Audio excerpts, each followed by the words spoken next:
reflection. This is why the animals are resting and reflecting. So I don't know about you, but I'm gonna look at the animals in the trees and be like, y'all don't seem like y'all are blooming right now. It seems like you guys are cultivating some shit underground. Seems like you're cultivating some shit and you're getting ready to bloom. And I think that's what we're doing. But are you getting ready to bloom? Are you actually getting ready to bloom? Because in order to bloom, you got to plant seeds. So are you planting seeds right now, or are you still chasing the addictions and chasing all the things that we know we need to let go of because they are a distraction from what we really want to do, which is start our businesses or get in shape or travel the world or meet a new partner, whatever it is that is important to you, you know that it's going to take some type of change, some type of frequency adjustment, some type of shift in your mindset in order to achieve that. You have recognized that the mindset that you've been in when it comes to dating, the mindset that you've been in when it comes to businesses and how you think about yourself is directly correlated to where you are right now. And so if you can be honest with yourself, are you really happy with where you're at right now? Are you really happy and satisfied? And if the answer is no, that's okay. But how do we create the present somewhere that you actually want to be to get stuff done? Because the reason why you're not where you want to be is because you're always using these coping mechanisms to escape from the present moment. And the present moment is where you actually create the future. So where are you going to be from a year? Well, what are you doing right now? Where are you going to be a year from now? Well, what are you doing right now in the present that is building your future? Are you planting seeds for your business? Are you going to be a published author a year from now? Are you going to be a published producer and have music out on Spotify a year from now? Are you going to have a book of poetry a year from now? Are you going to have one song on your guitar ready? Whatever it is. But if you don't start now, where will you be a year from now? Still talking about how you want to start? Or are you going to allow yourself, this year is the year where you allow yourself to make mistakes, where you allow yourself to fail hard, where you allow yourself to actually step in and see if it's something that you really want to do, or is it just a fantasy? You won't know until you try, but you're over here so scared to try because you haven't gotten past the self-judgment, which is being projected as societal judgment. And yes, we know that people will judge you. We know that society is built this way, right? But no one's judging you more than you're judging yourself.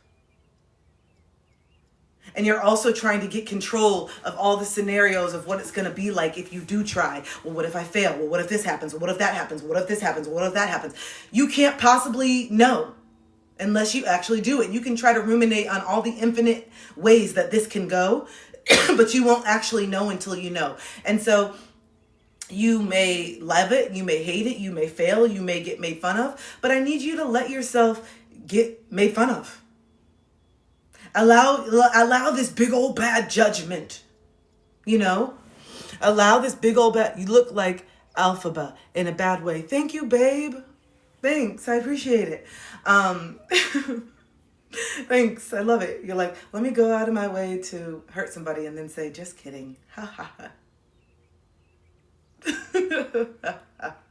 Anyway, but yeah, like you recognize, you're like, okay, where do I want to be? How long am I going to keep talking about this? How long am I going to keep talking about these things? How long is it going to be someone else's fault? You know what I'm saying? How long is it going to be, right? Oh. And so, yeah, you just get tired of hearing yourself. And also, you got to let it go. A lot of you guys are stuck on other people's opinions and how people are choosing to live their life. You realize that you've been walking on eggshells trying to keep people comfortable, and people are starting to come out with their ideologies and their mindsets, and it's blowing your mind. And you're over here pissed off, and you can't believe it, and you're fighting people, and you're trying to change people's minds. I need you to stop trying to change people's minds. I need you to look at what people are showing you and move accordingly. Yes, it's going to hurt to let go of some people. Yes, it's going to hurt to recognize that some people are not really down for you like you thought they were. But you need to stop trying to convince people to think like you.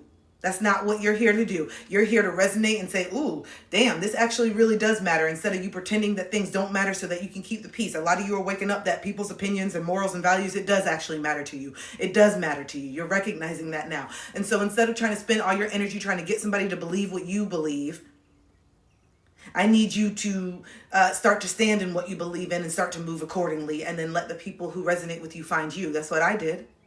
I don't have to look for y'all. Y'all find me every single day. I come on here and say, oh, they found me. I didn't send you nothing. I didn't say, hey, you better get on here. I have something. Hey, do you believe me? I don't do none of that. I'm just on here speaking in my room.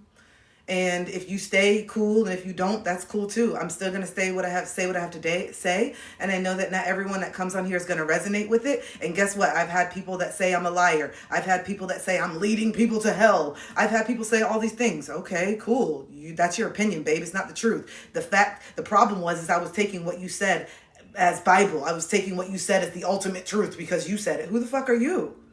Who are you? At the end of the day, you're just a human being that is sinning, that is trying to get it right, and you think that you stumbled across the ultimate truth when really it's just the truth based on your experiences and your reality and what people have told you. So stop trying to project that shit on me. Go speak it where you want to speak it and let people find you the same way I'm doing it. You see what I'm saying? It's a difference. I don't need to stand on the corner with a whole bunch of magazines trying to tell somebody to believe in what I believe in. I'm just going to do what I do, and then people who want to follow me and people who want to rock with me and learn, they're going to do it themselves because people have to find it on their own. I can't force it down their throats. We got to find our own relationship with God. If we find that, if we believe in that on our own, I think that's when it's the most impactful, not when someone's forcing you or putting fear in your life if you don't believe the same things that they believe. My mission is to teach people how to think for themselves, not what to think. When someone is teaching you what to think, you should be very weary. And you should be even weary of what I'm saying right now. Take it with a grain of salt. Sit with it. See if what I'm saying actually resonates with you or if you think I'm full of shit. I can assure you that whatever conclusion you come to, I won't lose any sleep. And I want you to start thinking the same. There's going to be some people that really rock with you. They're like, damn. And there's going to be some other people that think you're full of shit. You're not here to prove them wrong. You're not here to be understood. You're not here for them to get you. You're not here to say, hear me out, hear me out. If you want to spend your energy doing that, fine. But I'm going to let you know it's going to be a lot of wasted energy because there's some people that are here committed to misunderstanding you. They're into their beliefs. The same way that I think it's like hard for me to fathom that some people would not live their life because they think that there is someone that's going to send them to hell if they choose to follow their heart. That's unfathomable. I can't believe that people follow that. But I'm not going to disrespect it. If you want to choose to live your life in a way where you have these restrictions, and if that makes you genuinely happy, who am I to tell you that you shouldn't?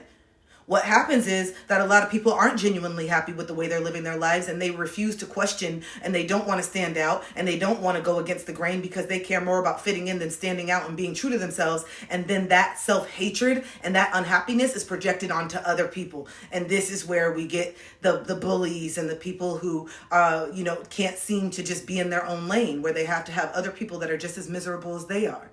Well, if I'm not allowed to be gay, you can't either. No, just rephrase that. I'm not allowing myself to be gay.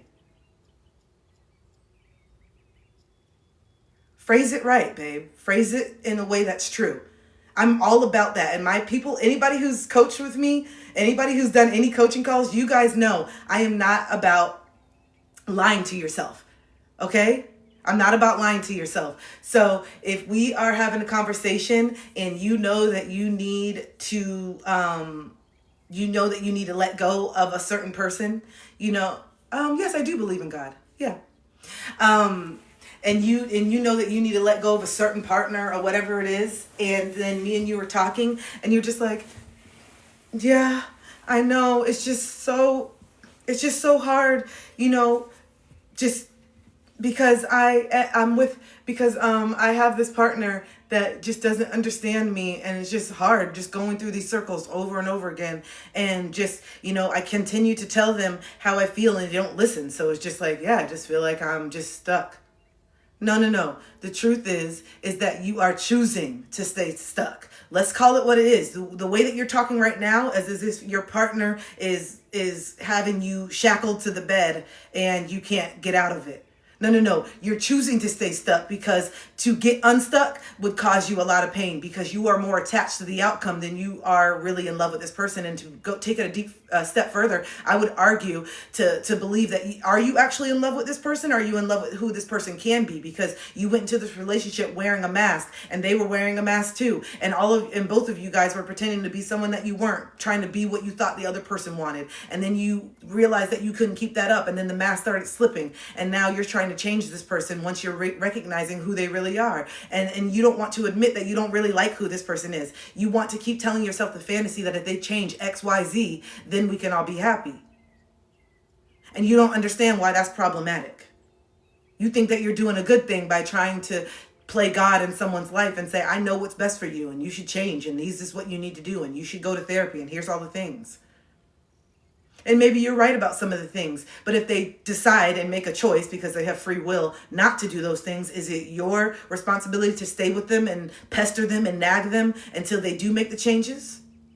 Is it your job to stay there and be miserable and cry and then just point the finger and say, you just keep cheating on me. I just wish that you would stop cheating. I just don't understand. Okay, that you don't understand. Maybe they're not fully saying it. Hey, I'm not going to be loyal to you because you're not the person. I don't want to be compatible. I have some stuff going on. I'm saying one thing, but I'm really doing another. A lot of people are not going to have that much awareness or accountability to go to you and say, hey, I just want to let you know, I'm going to pretend that I want to be in a relationship because I really just want to have some type of connection because I don't want to be alone. So I'm going to tell you all the bullshit that you want to hear because I know that you love words of affirmation. I could see how you responded to the text messages yesterday. You got really excited with the words of affirmation. So I'm going to use that against you because I know that's something that you feed on. And I'm going to tell you everything that you want to hear. Meanwhile, when things start to get too serious, I'm already going to start emotionally cheating on you and maybe physically cheating on you because I really don't want deep commitment right now. I'm actually scared of it. I do want connection, but I'm disconnected from myself, so I really don't know how to be connected to you.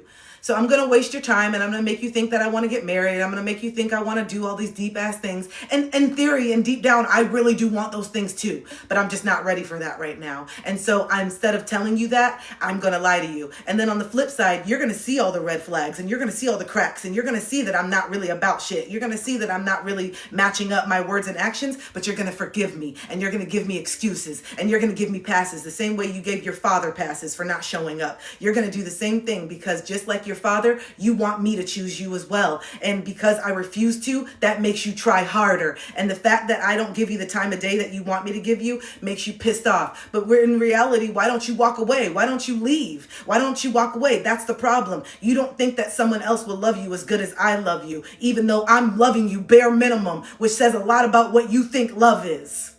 No, the problem is not that I keep cheating on you. The problem is that you tolerate it.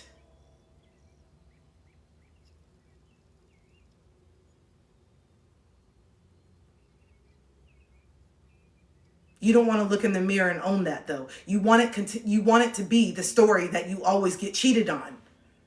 But also the other part of the story is that you always tolerate it. What about that part? You don't like talking about that part because that's the part that holds you accountable. You see how your story is one-sided. You see how if anybody didn't know you and if anybody didn't want to really, I would just feel bad for you, right? Gosh. You're always getting cheated on. That's crazy. But what is it about you?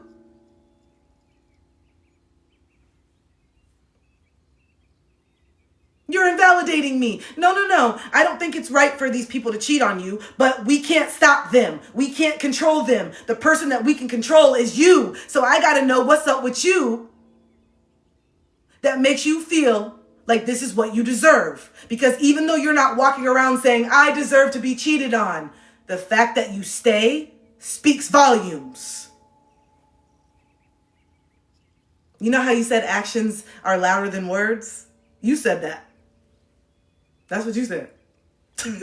That's what you said to the person who keeps cheating on you. Your actions are louder than words, okay? Even though you say you love me, you're not showing me. Even though you say you love yourself, you're not showing that either. It will always come back to you. That's page 1 in my book. Did you know I had a book? So page 1 is, it always comes back to you. Look, I wrote a book. That's me. As soon as I stopped bullshitting and stopped chasing people and stopped looking for validation, I actually had enough time to write a book. Isn't that crazy? When I stopped centering relationships as the end-all be-all of my happiness, I actually realized that I was quite happy spending my days writing a book. I was like, wow, this is a movie. I feel like I'm living a movie. I literally am on my porch right now with some tea, listening to the birds chirp, with my laptop writing a book. This sounds fancy as fuck. What? This is me? Oh, it's happening right now in the present, because in the future, I want to be able to make passive income off my book. Did you ask me what so in the future, I want to be able to make passive income off my books. I want to be able to work 6 months out of the year, and then I want to have the other 6 months just to work on passion projects, have fun, travel, do whatever I want to do without being accountable. There's a part of me that loves teaching, that loves helping others, but there's another part of me that loves being zero, accountable for nothing. And so I said, all right, how do I fuel my passion to help others and be of service, but also give back to myself? And I said, okay, I don't resonate with working 12 months out of the year. Everyone else is just following this model because someone said, hey, you got to work 12 months out of the year. You can get a few vacations here and there, but you got to work 12 months. And then I woke up and said, no, the fuck I don't.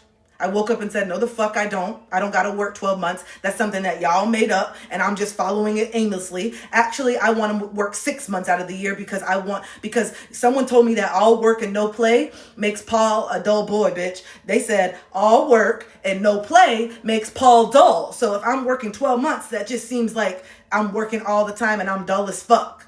And so when I look back at myself, I realized that even though I was doing things, I wasn't doing it with passion. Even though I was going on vacation, I wasn't really present. Even though I was dating, I was somewhere else. And so that 12 months made me dull as fuck. You know, I was like, I don't want to work 12 months. It makes me dull. So then I decided to do something different, to not listen to what everyone else is doing and have my own mind and say, well, what works and what feels good for Kristen? 6 months.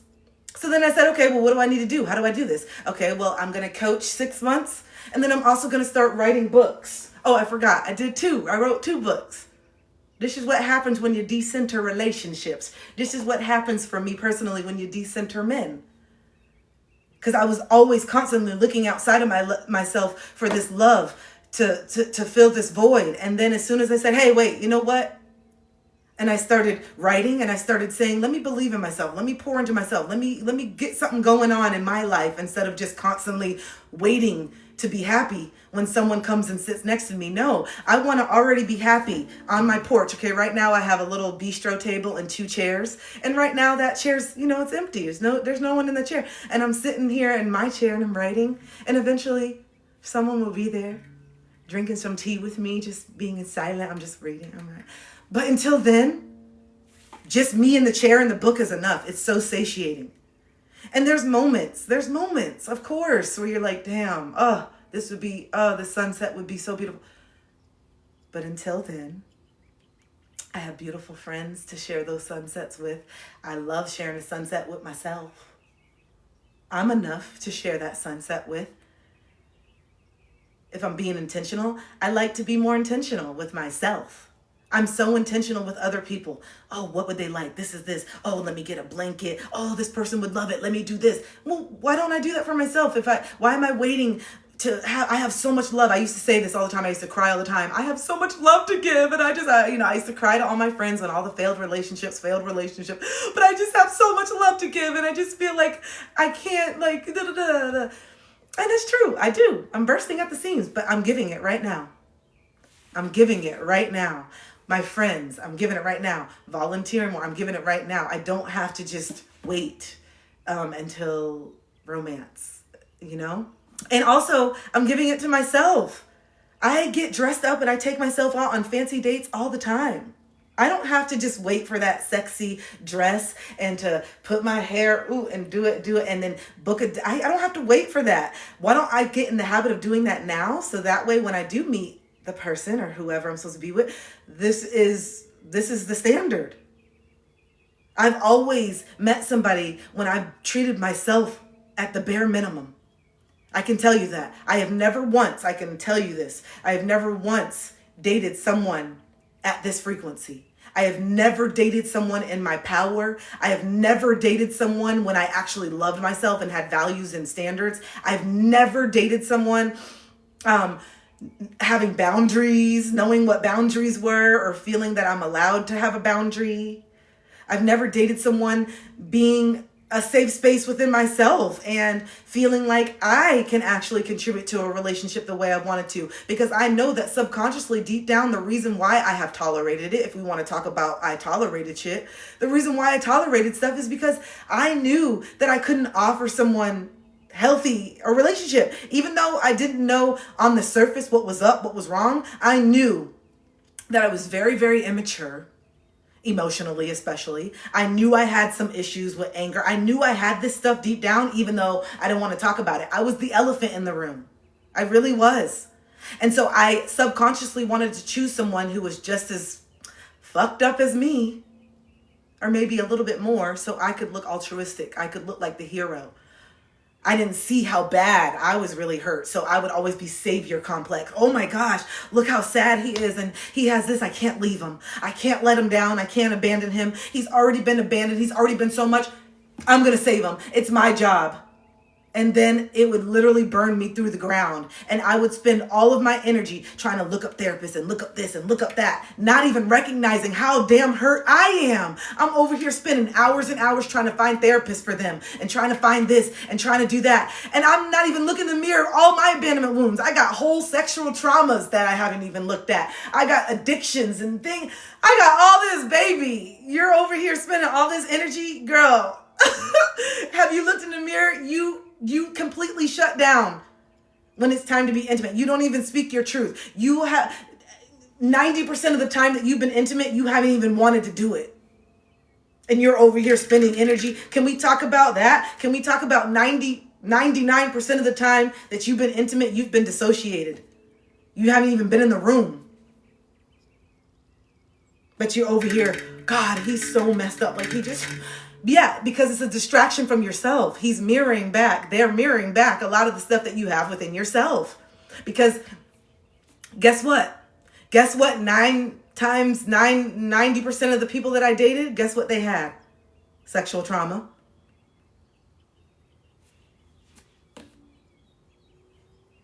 And I didn't recognize it within myself.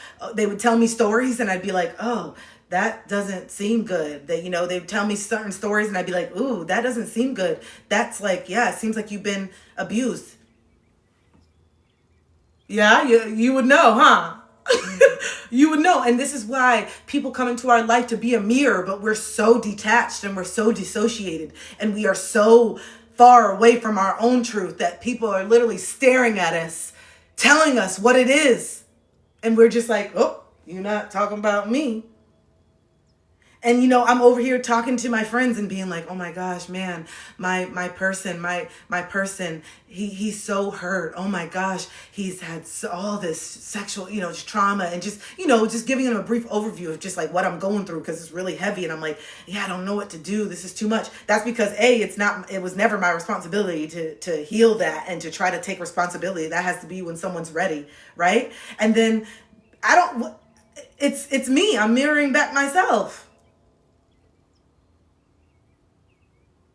So you see, pouring all this energy into someone else's trauma, not recognizing that I have the exact same trauma and my inner child's over here like, hey, I'm so happy that you have the energy to heal that little boy. But what about this little girl that's within you that literally has been feeling broken her entire life? And where's her attention? Who's coming to save her?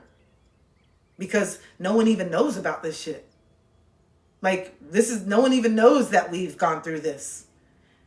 And like, my inner child is telling me, my inner child speaking to me, do you ever wonder why you get so upset when you see somebody else, another child who's gone through this trauma? Do you ever wonder why you cry at the drop of a hat and you feel so upset as if, do you ever wonder why you keep meeting people over and over that has had the same things happen to them in childhood as you have? Do you ever wonder why this stuff keeps coming up? It's because I need to heal. And you are so detached from me and you are so dissociated from me and our experiences that you can't see it. And so God, the universe, keeps sending you person after person to try to be this mirror, to try to wake you up. And you're so focused and distracted on coping mechanisms, drugs, alcohol, sex, abandon, whatever it is that you can't see, you can't slow down. You are so bogged down at work. Now you have kids. And so you're further and further and further away from ever being able to heal me. This is what your inner child is saying. You're so far away from me now because now What do you keep saying? My kids are my world. My kids come first before anything. That's what I keep hearing you say. So it's just kind of like, why even bother? We shouldn't even try to heal at this point now, because now that we have kids, they come first. So I guess our dreams and I guess our happiness and I guess our internal peace, maybe we'll try to get that when the kids turn 18 and they move out. But knowing you, you'll probably convince them to stay, or you'll probably not want them to really stay when they turn 18 because you have a need to be needed. You don't know who you are unless you're taking care of people. You don't know who you are unless someone needs you. So you'll probably become super depressed when your kids move out, because then, now what? You know? Now what am I supposed to do now that I don't have anybody to take care of? Because my sense of worth and my sense of self comes from being needed. My sense of worth and my sense of self comes from needing to do this and do that, because I've been given the messaging that I'm the giver. So this is why whenever people try to help me or people try to step in, it's hard for me to accept it. And my knee-jerk reaction is to say, no, I got it. No, I'm good. It's okay. No, I got it. It's good. But then deep down feel resentment that I'm always doing things by myself, that I'm always the one that has the plan. But I like being in control, because when I'm in control, no one can let me down. When I'm in control of the plans, when I'm in control, no one can let me down. And I'm so tired of relinquishing my heart to other people, because no one does it like me. No one puts in the work, and no one is as thoughtful as I am. But on the flip side, I don't really allow people to be thoughtful, and I don't cultivate people who are like me. I continue to chase people that make me jump through hoops, because again, I need to be needed. And if love comes too easy, I don't trust it. It needs to be hard. It needs to be difficult. It needs to be challenging, because that's the love I saw growing up. Or it needs to be emotionally unavailable, because that's the love I saw growing up. Don't get it twisted. If you didn't grow up in a super high surge angry household, you are suffering in silence if you grew up with people that were always like this at the dinner table, when as a child you knew that dad was upset. You knew that mom wanted to cry, but you just never saw anybody expressing anything, and then you wonder why you're so avoidant in your emotion. It's not because you're just an inherently avoidant person. It's because you didn't see any emotion growing up. You don't know, you don't feel like it's safe. You got the message that it's safe to suppress. It's not, it's dangerous to express. It's safe to suppress. It's dangerous to express. It's safe to suppress. It's dangerous to express. Some of you grew up in households that when you did express, you were met with violence. Literal violence. So you know your inner child is definitely in a corner like this. This is why you have reactions like this when it's time to have confrontation. It's not because you're inherently a weak ass person, like you keep telling yourself, I'm so weak and I hate that I show up like this. It's because you were literally met with some type of violence or verbal abuse. Or if you weren't met with any type of violence or verbal abuse, it's just the fact that it's your first time ever speaking up, and it's nerve-wracking because you're like, am I allowed to do this? Does anybody ever actually care? Some of you have a deep-rooted belief that no one gives a fuck. Truly, you say it like that. That's why I said it like that. You do. You're like, I don't give a fuck. And maybe you were given the messaging by your dad or your mom that they didn't. And you have every right to feel that way, because the main person that was supposed to give a fuck really gave you messaging that they didn't. Because even though dad didn't go around or mom didn't go around saying, I don't give a fuck about you, the fact that they only show up on holidays, the fact that they only show up once a month, the fact that even though they live in the household with you and you see them every day, they're always on their phone or they're never actually present, that made you feel abandoned as well. So don't get it twisted that you grew up with both parents. People get it real twisted. I grew up with a 2-parent household, and what does that mean? You act like you just told me something. What was it like? What does that mean? We can all be in the house and not know each other. There's people who grew up 20, 30 years and they don't even know anyone. They don't know. My dad was like, oh my God, you're so smart. You wrote this. You're so this. My dad in his final days, when I was showing him stuff, he's like, wow, you really are this. And I was like, I've been this. You just never listened. You never took interest. So it's not like, you know what I'm saying? Like, we've been together all these years. You just never took interest. So then they, So Just because we all lived together doesn't mean that it was pleasant. And just because it wasn't chaotic and loud and supercharged doesn't mean that that's not traumatic. We need to stop looking at the big T trauma as the thing that messes us up. Yes, domestic violence, sexual trauma, all those things, absolutely. But being stonewalled and ignored for a week at a time, pretending that you don't exist, having your parents triangulate you against your siblings, that shit hurts too. That's really traumatic.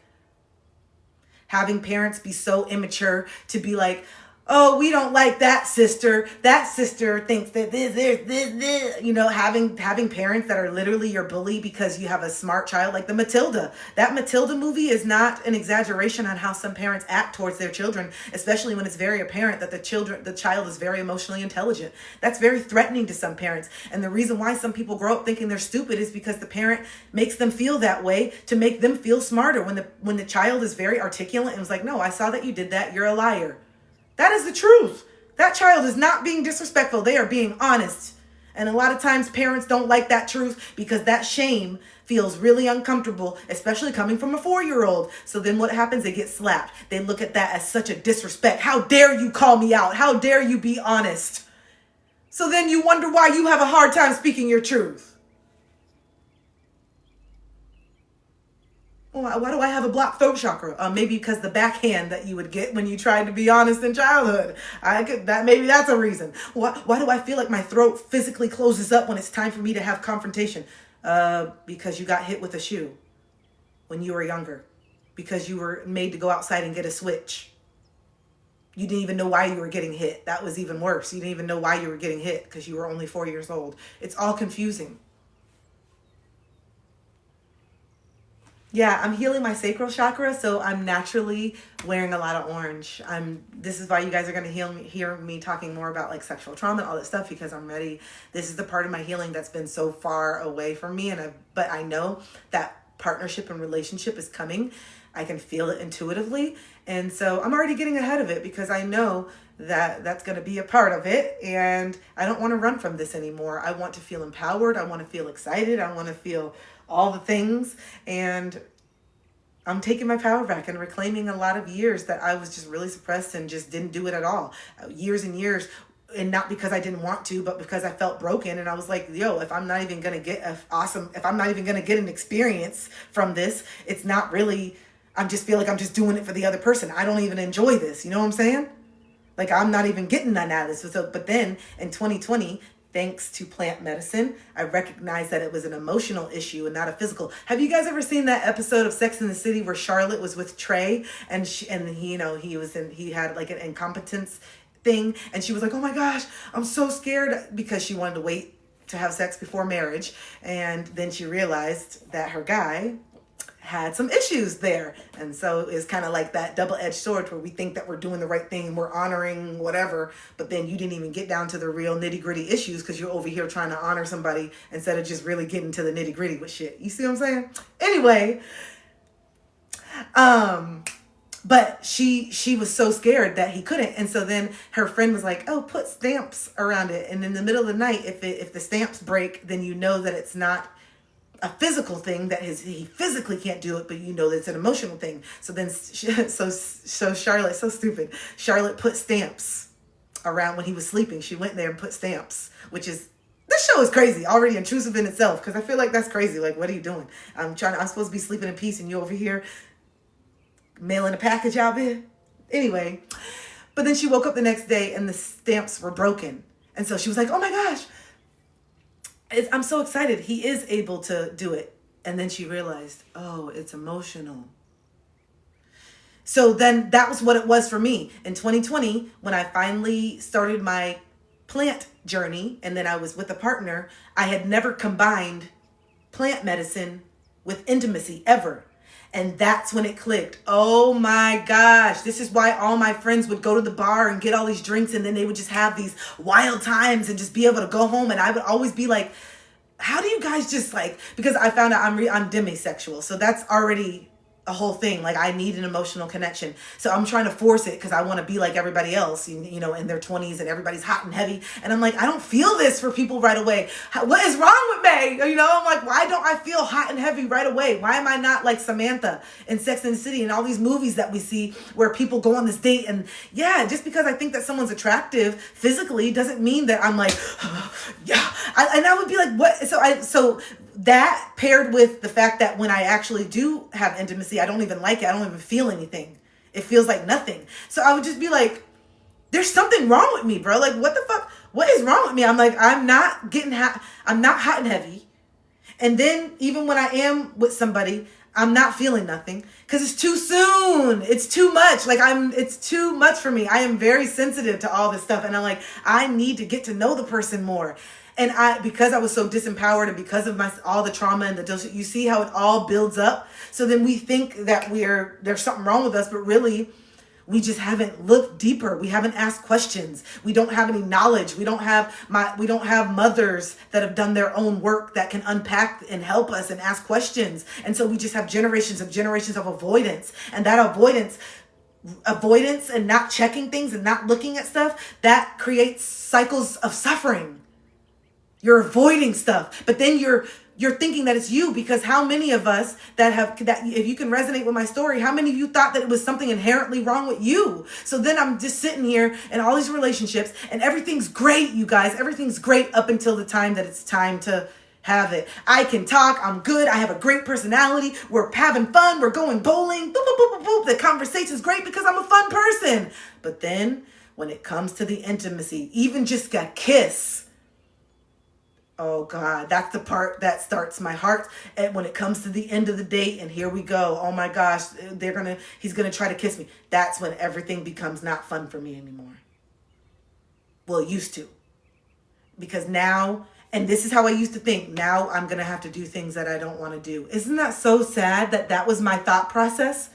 I said, oh gosh, now I'm going to have to do things I don't want to do. He's going to walk me to the car and he's going to try to kiss me. And I really don't want to kiss him. And it's not because I didn't have a fun time. And it's not because I don't think that he's a nice person. But I didn't realize, like, on the first date, second date, third date, I really don't want to kiss yet. Unless but if I'm being honest, if I'm being honest, all the times that I did, a lot of times I didn't. And I felt super nervous and I was shaky and then I felt super uncool. And then I would second guess myself. And then I would be like, oh my gosh, how did I kiss? This was so stupid. It was so awkward. You guys, I didn't realize how much intimate anxiety, what is it called? Like sexual anxiety, intimate fear of intimacy, huge fear of intimacy that I had like I didn't even recognize how much I would shut down and just go into a state of like, oh no, oh no, oh no, instead of just being like empowered in myself and saying, oh, thank you, I had a fun time. And then say, if he does lean in, hey, thank you, I really had a fun time, but I'm not ready to move forward with like that. And so it's just like, man, if I only had the confidence and the empowerment that I have now back then, I would have saved hey, I don't want to host with you, so stop sending invites. Thank you. Appreciate ya. Yeah, and so if I would have had the empowerment that I have in myself now back then dating and men, all this stuff wouldn't have been such a scary thing for me. But I'm telling you, the fear that I used to have around men, the fear that I have around, oh my gosh. Because my dad just really made me feel like they're right. That's it. And do what they say. And then along with the sexual abuse that happened from my mom's boyfriend at such a young age, it really put the idea in my head that like, I'm just an object, whether it's just doing what my dad says and appeasing his feelings, or just allowing my mom's boyfriend to groom me and do all these things. I guess that I just don't have a say so. And between those experiences, I lost my voice. Between my dad and those taking advantage of me emotionally, taking advantage of me physically, and then my mom not having a voice and being very avoidant in her attachment style, I had no voice. So, like, I didn't have a mom that I saw speaking up for herself, and then I also had these men that were supposed to be father figures, people that I'm looking up to, also abusing me in all different types of ways. And so it makes sense why I would attract the men that I did in my life, and not that they were inherently bad men. They weren't. They are actually have some really good hearts at their core, or I wouldn't have fallen for them. I have the ability to see the beauty in people, even when they don't see it in themselves, and even when they're not showcasing that beauty in the present. And that's where I've always gotten in trouble. Just because I can see the beauty in someone doesn't mean that this is who they are right now or who they will ever be. Because I could see the beauty in my dad, and my dad had went to his final deathbed still being very much in denial of like the truth of how he treated people. So, you know what I'm saying? Like, look at my dad. My dad was 71 when he passed away. So it's kind of like, if my mom would have just continued with the BS and didn't get divorced, would she have spent these last 40 years still going through this BS? Is she not worthy and deserving of a partner that actually wants to communicate and heal and do the work? Is she not worthy and deserving of a partner that wants to actually listen to her and take themselves seriously and stop partying and stop doing drugs and actually be a father figure? Is she not worthy of that? Is she a bad mom for breaking up her family because she knew that her daughters were not in a safe environment? Because the Bible or her faith told her that divorce is a sin? No, I don't think so. And I'm glad that she followed her own mind instead of letting the weight of what the Bible says make her stay in a relationship that was not healthy for her. And you see, she would have endured 40 more years of abuse. My dad was abusive. I love him. Rest in peace. I love my dad, but the truth is the truth. He is abusive. Very, very, very abusive in relationships. So I don't know what the God that I worship does not want my mother to go through that. The God that I worship says, follow your heart. I have something else in store for you. That's the God that I worship. Let's pull some cards, shall we?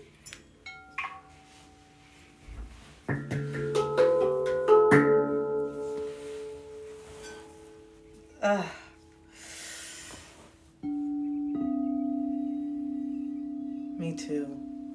You're right. I pray they heal too.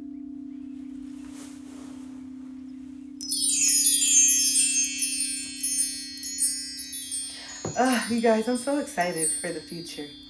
And just right now, I'm excited for the present, but I'm really excited for the future. And it just feels really good to not be worried about it anymore, you know? To know that everything is happening for me, and to be able to look back and be like, man, the times that I really, really, really wanted a partner right then and there, at the times that I wanted it, I was deserving.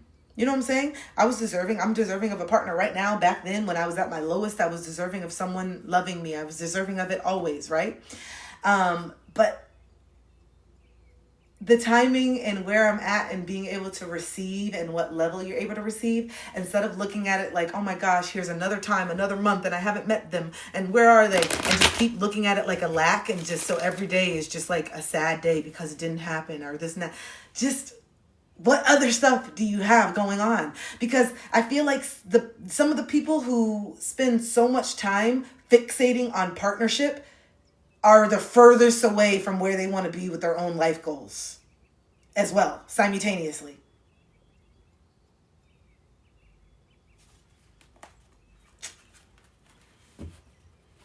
Hi, Tara.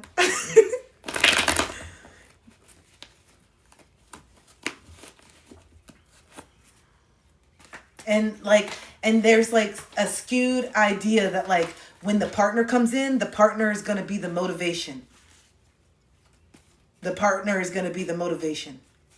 So since we don't know the future, right? Since we don't know the future and we don't know exactly when the timing, we know that it's going to happen first, but we don't know when. So if we are depending on the fact that, yeah, I just feel like a partner's going to come in and just really motivate me. Okay, then say that your ideal, your divine partner is not ready until 5 years. So in these next 5 years, you're either going to, A, focus on yourself, let it happen naturally and organically, and fill the voids that you're feeling with your own love. or you're going to sit there and feel that lack mindset, and time passes you by. Before you know it's another year. Before you know it's another year, and you're not going to be anywhere where you want to be, still in this sour, resentful state because it hasn't happened for you, not recognizing that you're not even in the frequency. Or you're going to force it like you've always done and continue to go through these hoops where you just like can't function, and I'm just so lonely. I just need to be in a relationship, and it's still not going to feel right, and it's not going to feel how you really want it to feel, but you're going to get so fed up that you're going to settle, and then it's not going to be the right frequency and the energy for you to create, and you're still not going to do the things that you said you were going to do when the partner came in, because you're going to recognize that it was never the partner that was supposed to motivate you. It was never the partner that was going to fill that void. It was you. So now you're in a relationship, and you may be with an awesome person, but now you can't even be your best self because this partner is not enough. I'm trying to tell you, even though they do all the things and they check all the boxes and they're awesome, they're still not enough, because they were never going to be enough to fill the voids that you have to fill yourself. They were always meant to just add. They were always meant to just add. So if you still don't feel happy within yourself individually, it is so selfish for you to think that partner is going to come in and just be all that for you. And then God forbid they have their own bad day. Or God forbid, they want to focus on themselves. Or they want to focus on their own passion project, which takes a little bit of the attention off of you. Then you're feeling neglected, and you're not feeling nourished, and you're not feeling seen and heard, because you still don't see and hear yourself, because you still don't have any other outlet but them. And that gets draining for anyone. That gets draining for anyone. Even the most bright lights, that will get draining for anyone. Dang, babe, I think that you really need to have more purpose. I'm not your purpose. What else do you want to do? What's up? This is why people who even have children, which I don't even think, how much more purpose could you have? Purpose, keeping a human alive and teaching a human. I don't know what other bigger job. And that's why even mothers and fathers who are living in their purpose still feel unfulfilled. They still don't feel like it's enough. And we are seeing that being vocalized more and more every single day, that people are accepting their truth every single day without worrying about how it makes society feel. Because there was a time and place where mothers would be shunned and ridiculed for talking about their experience. Where mothers would be ridiculed for saying, hey, I'm not having the best time.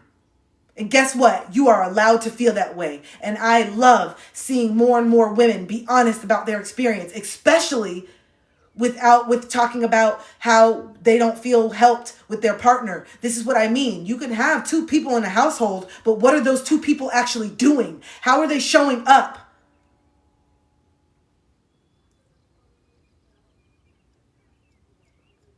Because working a 9-to-5 and going to your 9-to-5 and being able to clock out and being able to separate yourself from your job and do whatever you want to do and not be responsible for a little bit is so much easier than 24/7. Someone calling you, asking you, you can't just go let go, because you never know. Someone may call you at 3 a.m, I need you, and you can't be all fucked. You can't just go let loose because someone's literally attached to your organ. And if you do that, it's going to impact it. You can't just run. You're there all the time, 24/7. You know what I'm saying? So I don't know who needs to hear this, because I'm not a mother, but I'm speaking to someone specific. It's okay that it's not enough. Maybe you thought that your purpose was just this, and maybe you're coming to terms that you're meant for more.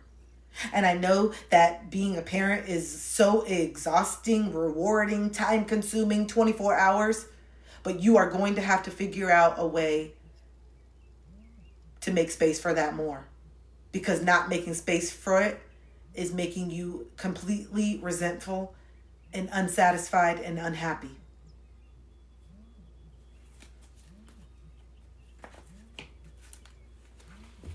Okay, so some people were asking about the Venmos. Yes, in one moment, you can go ahead and send them. Let me pull a few cards to see if I'm really connecting. I'm just doing a little channeling right now, but I think that it's safe to say that we connecting.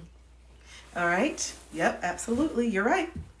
Okay. And thank you for that. Thank you for the gifts. Thank you for the love. Thank you for the likes. Thank you for the compliments. I know that y'all be saying stuff and you're so kind and I see it, but you guys know if I break the flow with that ADHD, it's a wrap. I'll be like, what am I saying? What am I talking about? All right, so let's see who I'm connecting with. Let's pick a few cards. All right. And you know what? The first message, the fact that a lot of you guys resonate with me doing the cards, the fact that you guys resonate is a big indication that you're able to read and channel yourself. You know that, right? So if you've been kind of teetering and feeling like you have your own cards and you pull it for yourself and you're kind of been like, wow, this is spot on, spot on, spot on. Wow, this is spot on, spot on, spot on. Wow, this is spot on, spot on, spot on. That's because you probably have this gift as well. So the fact that you see it in me is also in you. First message.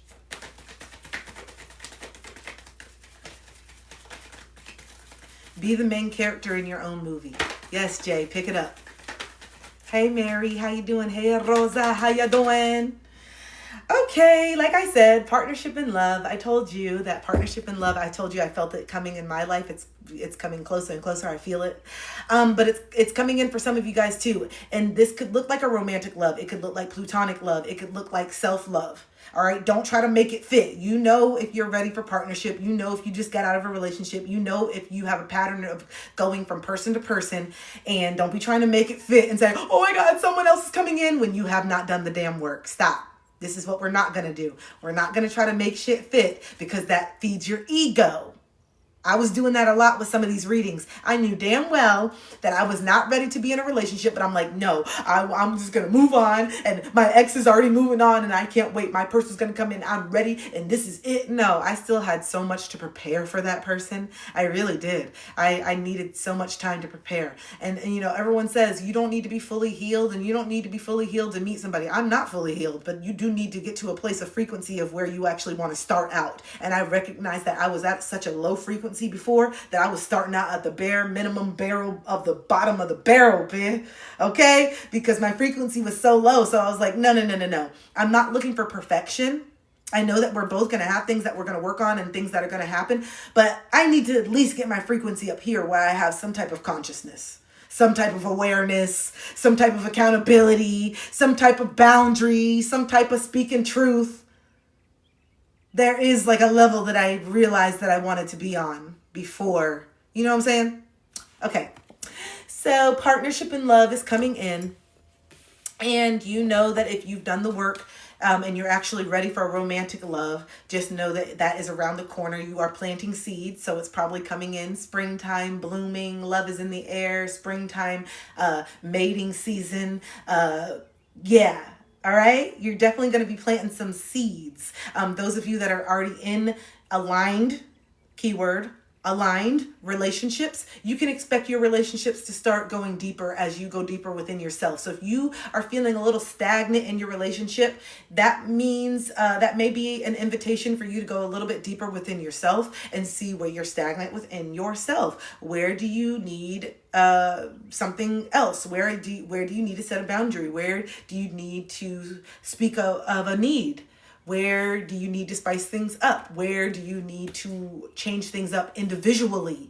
Sometimes it's not always the relationship. Sometimes it's you. You know what I'm saying? Sometimes it's you individually. You're not happy, so therefore it's hard for you to emanate that happiness in your relationship, which is brings me back to the first point that your partner's not going to fill the void. You know? They're going to add to the happiness or add to whatever. And then if you're not happy and you're not working on your own internal happiness, your partner's going to come in and feel this low frequency and probably maybe not like it that you're in a low frequency all the time, probably try to give you solutions. And so therefore they're trying to help you with your happiness.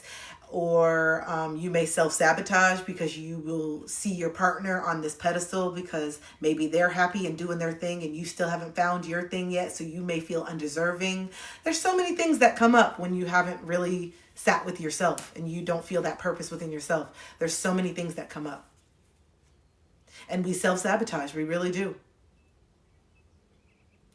Hi, you really inspire me, all what you are saying. I'm in that limbo. I'm watching your live and crying. Oh, good, Petra. Cry, let it out. Do it.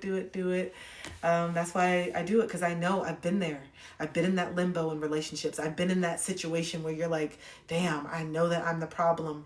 I don't want to be alone. And, you know, I got this tattoo in 2012, Love Hard. And it's because I do. I love really hard. And that's why I will isolate and keep to myself, or I will go all the way in. And now I'm learning a balance that like I can take it slow and that I can date. And just because someone likes me doesn't mean that I have to like them. And just because, you know, someone vibes with my energy, I am a likable person. A lot of people do get along with me. And because I'm really comfortable with myself and I love having conversations, a lot of people mistake my kindness as flirting. They do. And because people are not used to someone being able to engage with them and look at them, and I realized that I realized some things. And so I have to really be okay with disappointing people and letting people feel however they feel. Because I used to take on all that shit as an empath. That was one of the biggest things that I would take on is people's disappointment. I do not want to be the reason why people are disappointed, so much so that I will carry the disappointment and I will literally be in a relationship with someone that I don't even like because I don't want to disappoint them because I see the beauty in them and they're a good person, but even if they're not my person. And I will be, and I will do it because I don't want to hurt their feelings. That's how much of a people pleaser I used to be. That shit, that used to give me anxiety. That is not fair to the person. That's not fair to me. I deserve more. And I have to know that because of my personality and how I am and the beautiful person that I am, there's going to be a lot of people that are gonna like me. And that is not cocky. It's not being cocky. It's the fact of saying like, I know who I am, okay? And I'm fun. And I think I'm a beautiful soul. And I may not be physically whatever, but my energy is, I know it. I know it. And that is not cocky. That is just knowing that people like my energy and I see it. And when I go out, that's why I kind of like be treading lightly. Because, I can feel it when people, I can tell, you know, and people will be saying that. I'll be having conversations and I can see people being like, wow, you're this. And I'm like, oh, don't do it. Okay. We were talking about A Walk to Remember, Jamie Sullivan, okay? Jamie Sullivan, A Walk to Remember, Landon Carter.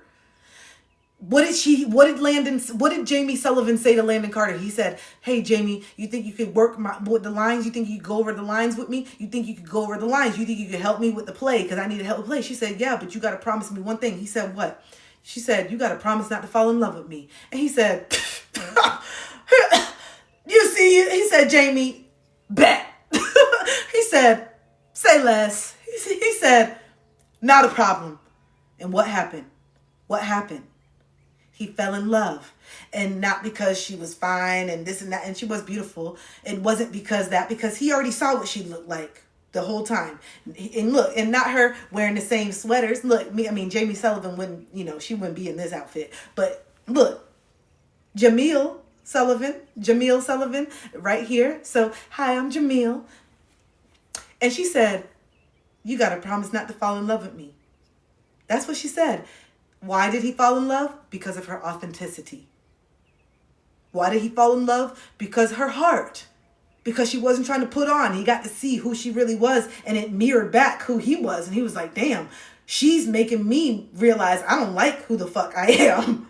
She's mirroring back that I don't like some shit about myself. And she's really, because she's true to herself and she's not putting on and she's not over here. And then the girls that wanted Landon, the other girl that put her head on that naked body, remember? Insecure as fuck. But she's the pretty one and she got and she's the quintessential beautiful one, insecure as fuck. Over here having to tear somebody down because you don't really like who you are.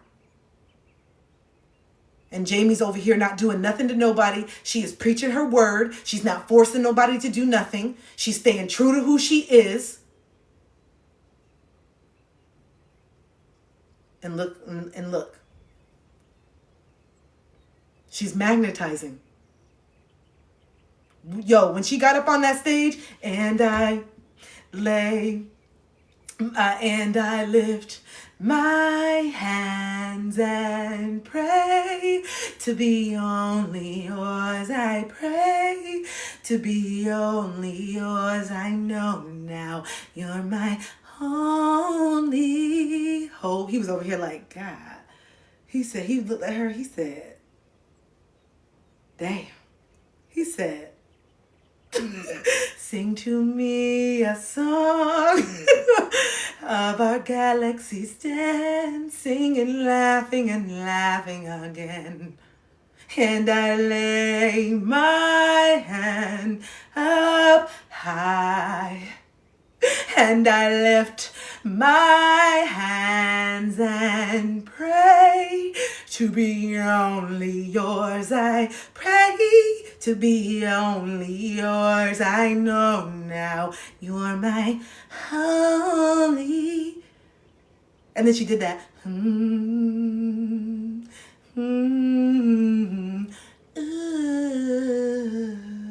he said, good bitch, I'm about to cut. He said, I'm about to write the script. And he kissed her, and everybody knew that wasn't in the script. What the hell is this? In this, what the hell was that part? Oh, hell nah. And even the girl knew. She knew it was over. She knew, that little girl that was that way. Everybody knew. The dad. And that's the other thing. Dad, chill out now. Golly, we in a play, you over here.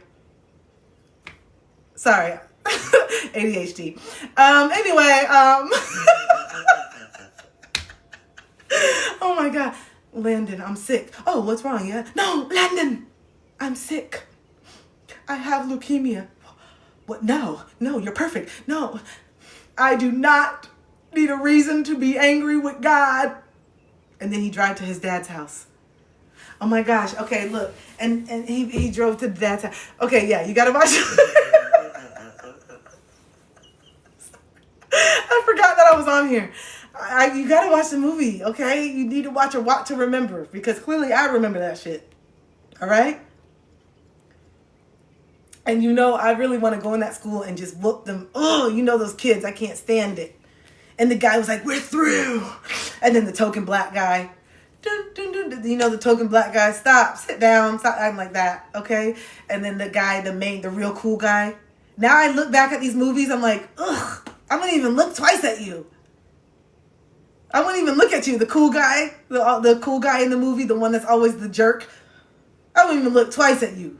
Give me the dirt, give me the nerd any day. What? I'm glad we woke up, y'all. Landon. What was another one? What was another one that we liked? Walk to Remember, though, was my movie. What was another one that I wouldn't even... Oh, I always like to talk about The Notebook, too, because that's another cult classic of our time. The Notebook, The Notebook, The Notebook. But no, you need to look at this. What's his name?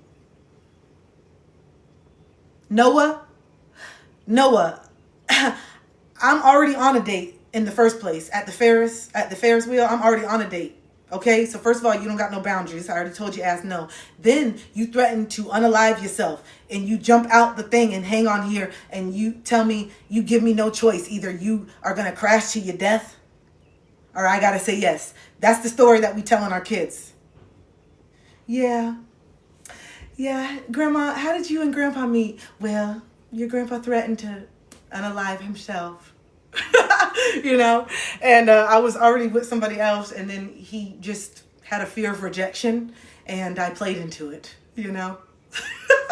Yeah, and then he did not think much of himself, so he spent his whole life building a house while I was off living my life and doing stuff. He just, yeah, and he was unavailable, and he was just laying up with women and not really committing, and yeah, and then finally when I was just over the shit, I came back.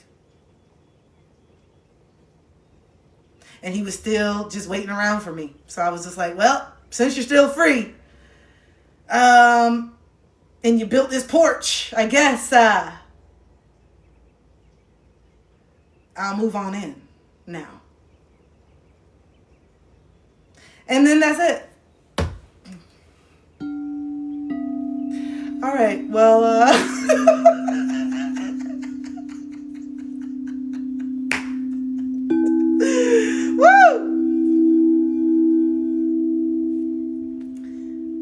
That was it.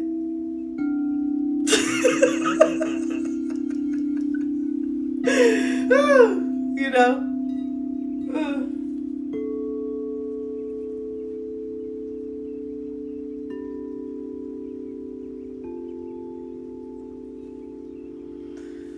A true romance, you know? What's another one that we like? What's another one? What's another one, y'all?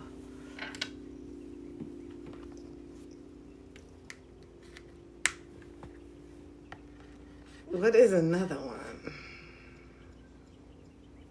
What's another movie that we like to watch that's toxic? I was talking about this the other day. 10 Things. Oh, yeah. Oh, my gosh. Oh, my God. You know, today, tell me what I feel like. Okay, hold on. Wait. Tell me why I put this on today. I was getting ready. I'm going to date myself. Some of you might not get this reference. But yeah.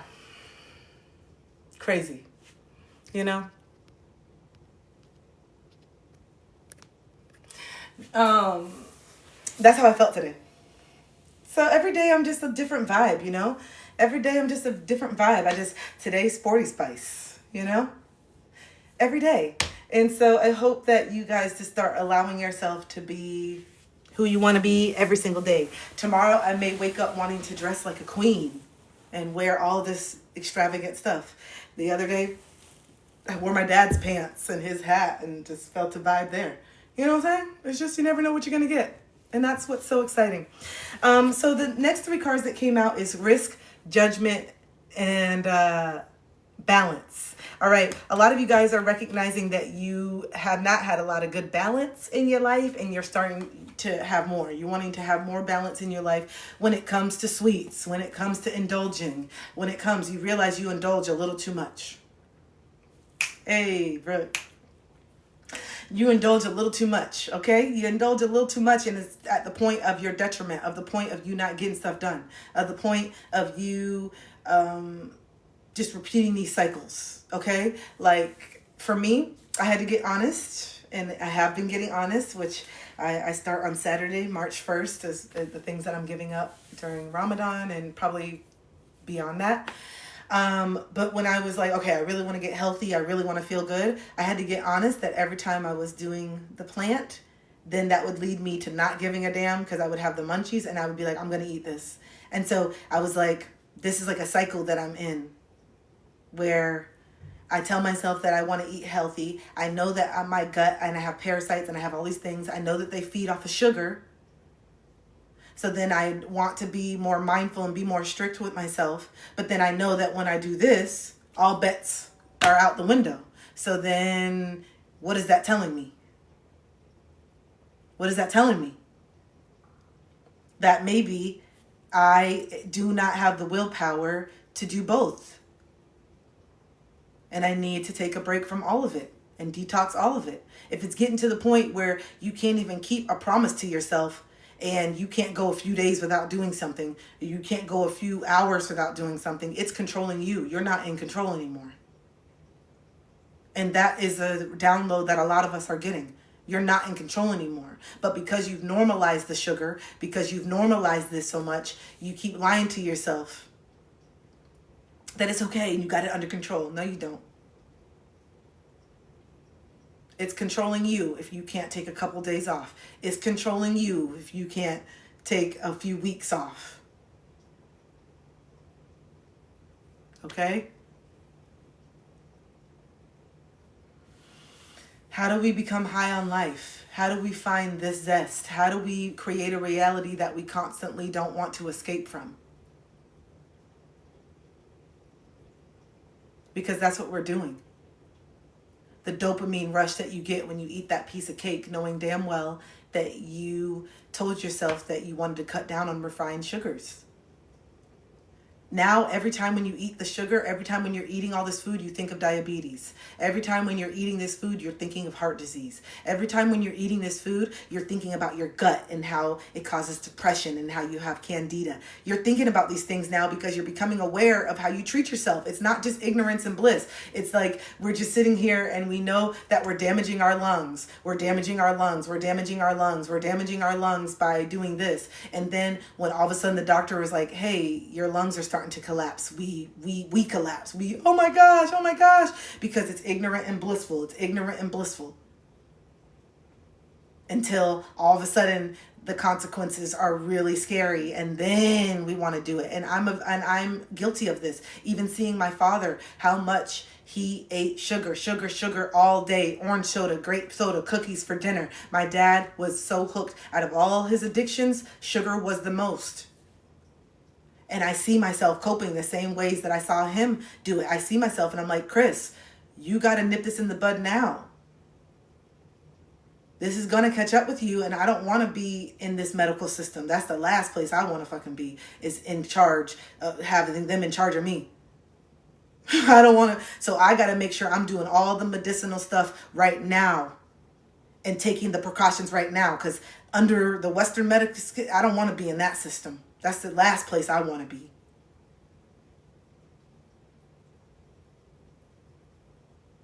So let's not be ignorant and blissful and keep looking the other way and keep doing the stuff that we know is slowly killing us, and start taking back your power now. Yeah, Shelby, let it out. You got to know better, and then you got to do better.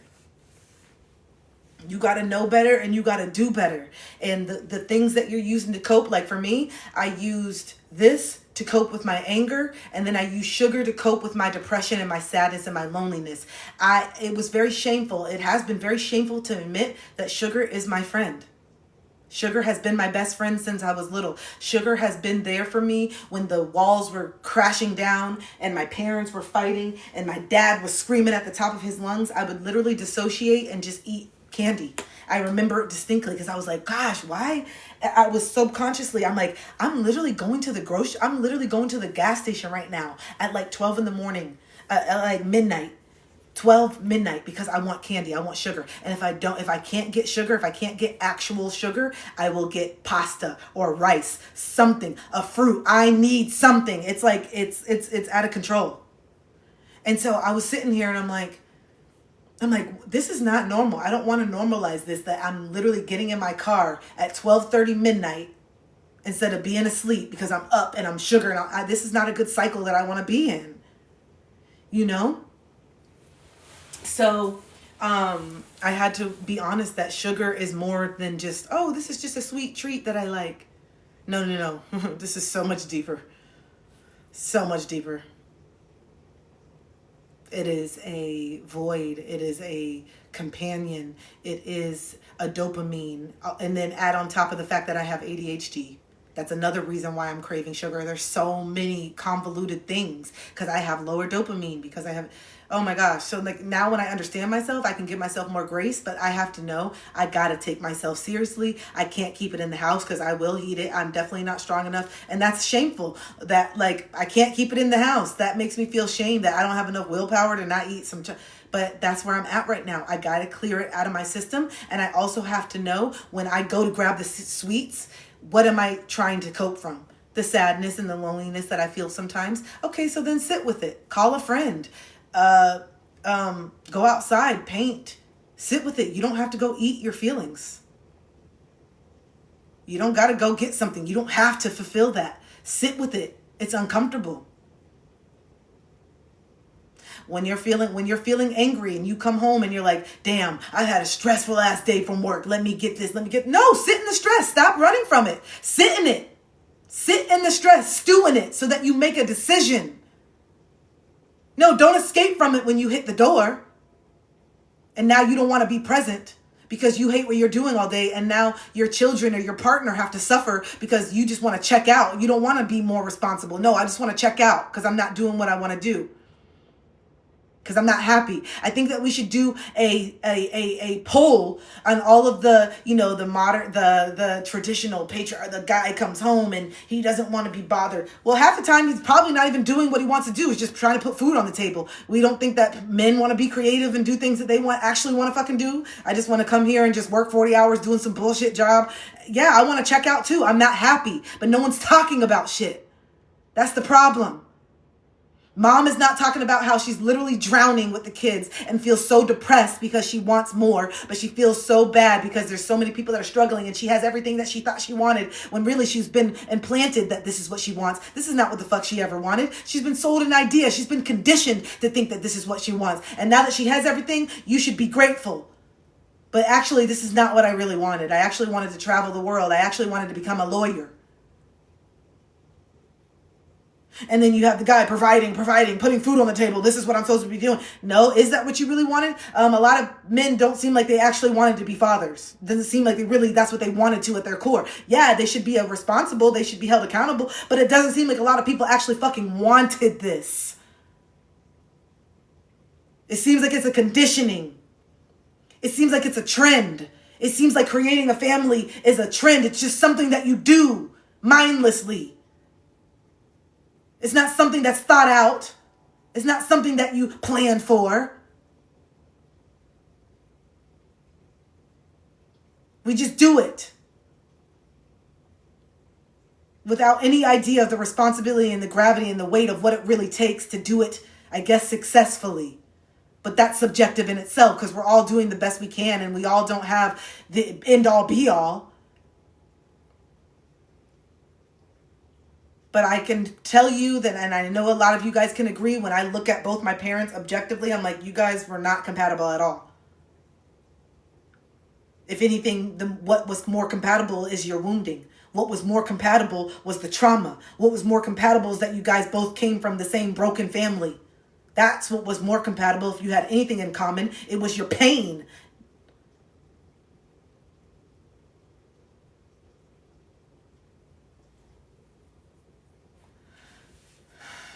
And then the people who suffer are the children.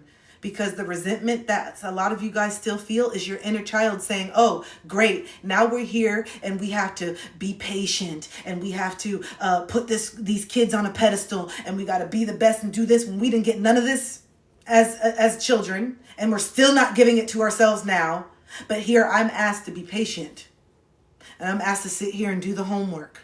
And I'm sitting here and I'm asked to do it. And even if I have the time to do it, even if it's not even a fact, it's the fact that I have still resentment that no one did this shit for me. And I haven't come to terms with the fact that I deserve this. I haven't come to terms with the fact that I did not get the childhood that I really deserve. I haven't come to terms with the fact that even though I'm sitting here praising my mom and my mom is my best friend, she was not present with me. And I haven't acknowledged that part either. I also haven't acknowledged the fact that my mom is also a big bully because I don't want to acknowledge that because she's conditioned me to think that this is normal. But now that I'm recognizing it, I don't talk to my kids the way that my mom talked to me. I don't treat my kids the way that my mom treated me. So maybe this is where the resentment is coming from, because you're starting to wake up to the fact that you were not treated the nicest, but you still are steady putting this person on a pedestal.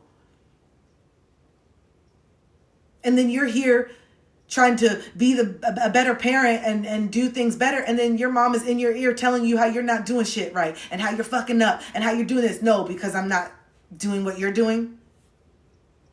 You see what I'm saying? You're starting to become more aware.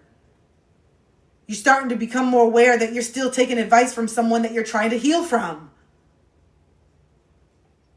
Well, maybe I don't want to take parenting advice from you because I'm literally in therapy because of you. And you're still saying the same toxic stuff. That's actually not how I want to raise my child. So I actually don't want your advice. But you keep asking because this is the relationship and this is what daughters and fathers, this is what you do. You call your mom. Mindlessly going through the motions to try to keep mom included when you really don't even agree with her parenting style, which is obvious by the fact that you're in therapy because of her parenting style.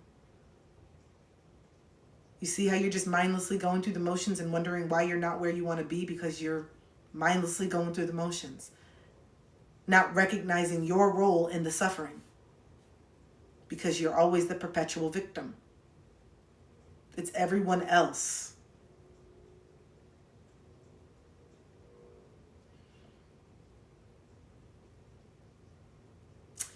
So take that risk. Take that risk and take that leap of faith and whatever it is, have the conversation, start taking steps to the job. Whatever it is, this risk that you feel, it's scary to be honest. It's scary to be honest with mom because if I'm honest, her feelings are going to get hurt. Oh, I'm sorry. I didn't know that we were living in a world where mom's feelings were not allowed to get hurt. It's one thing to care about mom, and I think that's really beautiful that you care about your mother and you care about, I'm saying mother because I'm speaking to someone specifically, but this could be for dad too. But it's really beautiful that you care about your mom, but you're also here to help mom heal. You're also here to be a mirror. You're also here to break cycles. You know that. And you can't break cycles when you're over here scared to be honest. Some people are going to be disappointed with your truth. That doesn't mean that you're not truthful. You can't water yourself down and be an inauthentic version of yourself because you want to appease mom. That's not helping anybody. That's keeping you angry because you're denying your own boundaries and needs and wants. And then you're keeping her from learning how her actions are impacting people, and she's not getting any consequences. She still hasn't changed her toxic behavior, yet you let her take the grandkid twice a week. You don't think that she's putting the same toxic beliefs and rhetoric into your child as she's doing you, because you're clearly seeing that she's not doing the work, and you're not even being the mirror to let her know, hey, this is what we're doing now. I know that this is how you did it when you were raising me, but I'm recognizing that that impacted me in a negative way, so I don't want to continue perpetuating this with my child. So if you want to have access to my child, these are the boundaries that we're going to set. You don't like that? That's okay. I understand that we don't like things. Just as children, some things that we don't like. And we have to still learn that even though we don't like them, it's still going to happen. You know, like when you told me, these are the rules. Well, these are my rules. I learned this from you. You should be proud.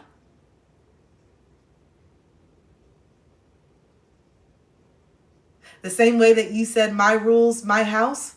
Well, Mom, guess whose house you're in right now? It's crazy. Guess whose house you're in right now? I learned that from you. You should be proud.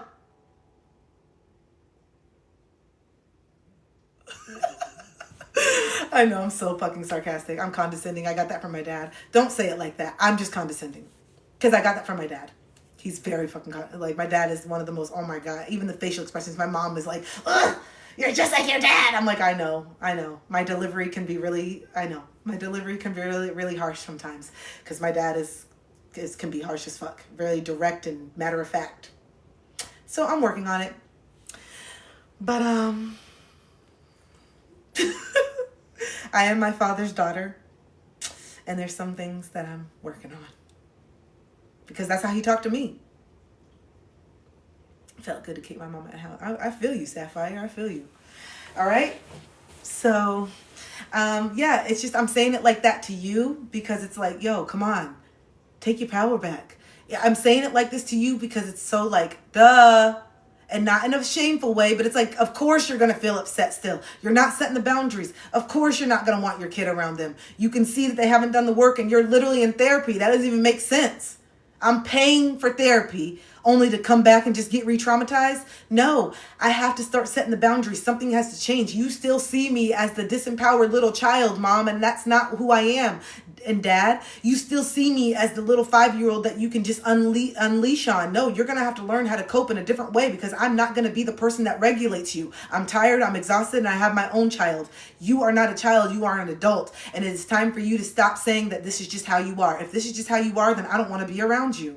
If you're not able to change and you can't make some changes, then you're not going to see me as much. And don't say I'm acting funny and don't say I'm acting weird. I just don't want to put up with abuse just to be in your life. I've gotten to the point now where my sanity and my peace is worth more than being whatever this is to be your daughter. I shouldn't have to put up with abuse to be your daughter. They shouldn't have to be mutually exclusive. They are mutually exclusive. I should be able to be your daughter and also be respected. Those two should be able to coincide. And if you don't see that, then you do need some alone time to sit with the fact that the only way that we can have a relationship is when you have free range to disrespect me. I'm going to call it like it is because I'm not a child anymore and I can articulate what's happening. You only feel like we can have a relationship when you have free range to disrespect me.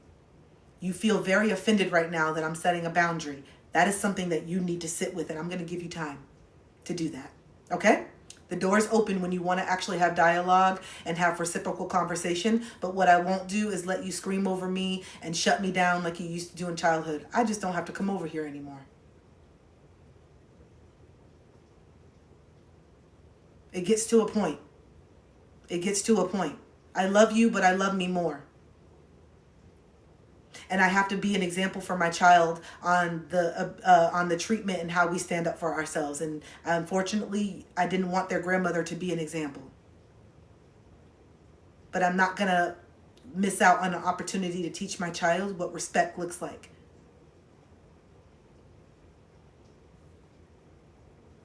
If you don't want to be that example, then you should start respecting people and their boundaries.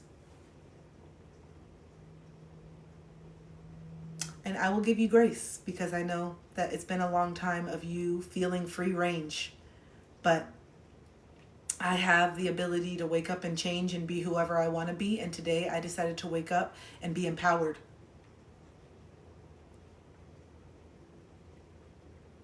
So in my household, I say sorry to my child. And when you come over, you make me feel bad for doing that. You say, oh, girl, you shouldn't be apologizing to a child. That's why they don't respect you. Mom, you didn't apologize to me, and newsflash, I didn't respect you growing up either. So now what? You know what I'm saying? You never apologized, and that didn't make me respect you. It just made me fear you and feel resentment towards you because you never heard me out. You just shut me down all the time. I didn't respect you. I was just fed up with you, and I felt like you didn't love me. Since you got your degree. So anyway, I will be apologizing to my child because I see that not holding yourself accountable and not apologizing creates adults that don't know how to take themselves accountable. And I know through my own experience that people don't want to deal with you when you're like that. And so I want to set my child up for success and make them a person that people actually want to be around, which is someone who can say sorry when they're wrong and someone who can admit when they... Oh, I'm just on a flow. Since you guys both said it. I'm just flowing, you guys. I've already had these conversations with my mom, but I know a lot of you, whoever I'm picking up with, a lot of you haven't had these conversations. So I'm just doing dialogue. I'm just talking to show you what it can look like. I'm just doing this dialogue and just flowing what the conversations that I've had so to show you what it can look like. Because some of you guys have a one-track mind where you think it only has to look like this. And I'm here to tell you, no, you can say these things and you can stand up for yourself. It may not feel comfortable in the beginning, but you can. It's an option. So stop saying that you can't. Stop framing it, oh, I can't speak up to my mom because she always gaslights me. You speaking up and being gaslit are two different things. You can't be gaslit when you know your truth. You can't be gaslit when you stand in your truth. You can't be gaslit when you've taken the time to know how you feel. You can't be gaslit when you stand strong in what you believe and what you know to be right. You can't be. You can't be. You can't be. You can't be. I'm telling you. You can, because you know when someone's trying to do it. Stay on topic. Stop trying to tell me how I feel. I've told you how I felt. I feel disrespected when you say that. So regardless if you agree or not, you're not going to tell me that I shouldn't feel it or that I don't feel it or that this and that. I, Kristen Underwood, is telling you how your actions impacted me. And I felt, wait for it, disrespected. Now, if you agree on that or not, still doesn't take away from the fact that I felt disrespected. You're not going to gaslight me and tell me that I don't have a right to feel how I feel. Stay on topic. You see? That gaslighting only works when you're over here flustered and violent and you're not sure and you're this. No, I'm sure. I'm sure. No, that's not. No, what I think you're trying to. No. What I said is what I said. I'm not trying to say anything. What I just said is what I'm saying. You don't have to try to decode it. I thought through it. Thank you. Hi. Ciao. Bella. I love Italy. Italian food is my favorite cuisine. My last meal is going to be spaghetti bolognese with really delicious garlic bread with extra. I want butter and garlic, but I want the al dente noodles, and it's so good. And on Sunday it smells so good there. And I stayed in the neighborhood, and everybody, I just wanted to knock on the door and be like, "Can I come over on Sunday for the Sunday pasta? Give me the what?" Okay, you guys, this food is the best. All right, it's delicious. All right. And I had gelato every day, and I was eating it every day, and I didn't gain a pound, and it didn't make me bloated. That's how I knew. All right? It's different over here. How did I start learning so much wisdom and words? I sat with myself. I finally said, hey, I need to stop dating. I need to stop avoiding, and I need to sit with it, and I need to go into my darkness and understand it. And in my darkness, I realized there was a whole plethora of knowledge and intelligence available to me, and the expansion and the enlightenedness. I was just too scared to actually look at it because some of the things were ugly, some of the things were messy, some of the things were painful. But guess what? I already survived the things that I was scared to look at. I just had to actually look at them so I could feel it. I already had actually physically went through the things, but I had not emotionally felt it. I didn't feel it. And the body said, we not moving forward until you acknowledge that you were violated. Acknowledge me. That's what my inner child said. I'm not going to give you all these creative ideas, and I'm not going to give you all of this freedom and peace within yourself until you acknowledge the shit that we went through. Because all of your purpose and all of your information is in that pain. And how you look at the pain. And how you, and the mindset that you have. If you look at every single breakup where everybody did you wrong, then you're never going to learn how you contribute to your suffering. You're never going to learn what it is about you. You're never going to learn what is it about your mindset. You're never going to learn what is it about how you feel about yourself that keeps attracting the same partner to you over and over and over. What is it? What is the belief that you have that you keep attracting people who cheat on you? And then the one thing that you want is someone who's loyal, but you're not loyal to yourself, babe. You're not loyal to yourself. You will see that the person is doing something to you. You will see that the person does not care, and you will continue to have toxic loyalty because you feel indebted, because you know what it feels like to have someone walk out on you. You know what it feels like to have someone abandon you, and because you are so empathetic and because you've been so conditioned to care more about other people's feelings than your own, you literally put their needs above you while they're simultaneously hurting you. You literally will put their needs above yours and your feelings while they are simultaneously hurting you. It's sad, and you deserve more. You deserve better.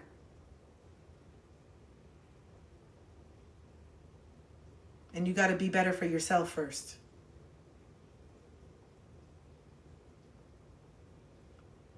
You got to be better for yourself.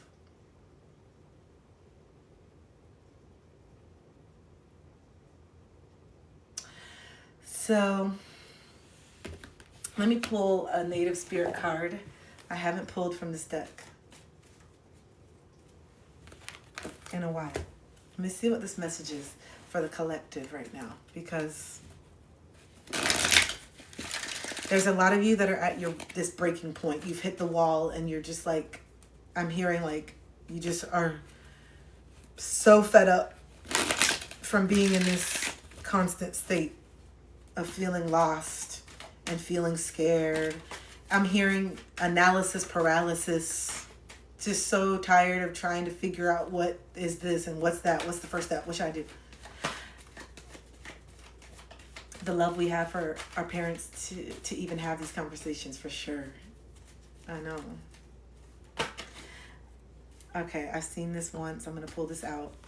Let's see. I'm going to pull one more. What's going on? Oh. Ugh. Owl medicine and storyteller. Okay, storyteller. Hello. We already know. Owl medicine, owl medicine. So let's see. First of all, just seeing the cards, the duality, the fire and the blue, the red and the blue, twin flame. This is letting me know, again, to speak about the relationships that are coming in, the sacral chakra. So this is the sacral chakra, creativity. And then the throat chakra is blue, speaking your truth. Are you, your fear of being seen, your fear of being heard. A lot of you know that you're super creative and you're very talented, but your fear of being seen is blocking you and limiting you. When you have a fear of being judged, you're not going to create from the depths of your soul because you're always going to be thinking about other people in mind. So that really limits your ability to create from a place of truth instead of a place of ego. And this is why a lot of you guys see other people's work and you appreciate it, but you low-key feel jealous. A lot of you guys feel jealous on people's art and ability to be so free and speak their truth because you don't think that you have that available to you. So I think you really need to look at that and integrate that shadow of jealousy and say, if I'm feeling this when I look at other people's art Why don't I feel that I have the ability to create this at this depth? And maybe this person that you are looking at their art has already gone deeper within themselves. So maybe they're able to create from a real place of truth. And this is just an indicator that you need to get more truthful about who you are. But you can't do that when you're worried about also simultaneously trying to be liked by everybody. You either going to choose yourself or you're going to choose everyone else. You can't have both. You can't have both. You're either going to choose 100% yourself and then let the right people choose you, or you're going to continue to choose what other people want and other people's narratives and what other people believe because you want to fit in and you're so scared to be yourself because you think that who you are is flawed. Because who you are is not enough. Who you are is bad. There's something. Because why else are you scared to show up? There's something that you have to think about yourself that's stopping you from showing up authentically. Or just say it like what it is. This is why I like people, I say this when I have people, yeah, no, I just can't do it because I feel like people are so judgmental. People are judgmental. So then say the truth. I rather stay small than have the fear of someone not liking me. I care more about someone outside of me liking me than how I feel about myself. And that's good enough for me right now. That's why I'm not doing what I want to do. Don't say I'm lost and I can't and no. Call it like it is. I'm still too scared to be seen. And I am very worried about what it will feel like if someone doesn't like something that I put out. That's the truth. I care more about the societal approval than if I even like the art myself. That's the truth. So stop lying to yourself because that's what's keeping you small. These lies that you tell yourself that make you feel good and validated and why you're staying stuck. You're gaslighting yourself. You're gaslighting yourself and validating your own stagnancy. Well, I mean, the reason why I haven't taken these steps is because the only way to start a podcast is to have a $3,000 camera. You couldn't possibly just start it on your phone. You have to have the top of the line equipment because, if I'm going to do something, I'm going to do it well. Yeah.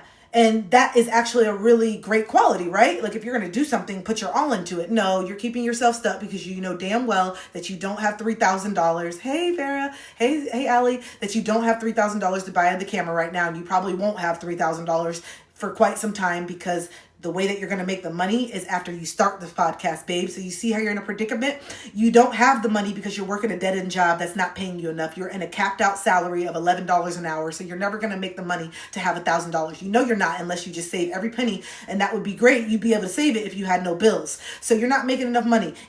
Okay, you're breaking even is what I'm saying. So you know that the way that you can get out of not breaking even is to do your own thing, to start becoming a content creator. Okay, well, to become a content creator, you have to make content. And so you keep telling yourself that in order for you to make content, you need a $3,000 camera. You can't get a $3,000 camera until you become a content creator and start getting brand deals. You can't get brand deals until you create content.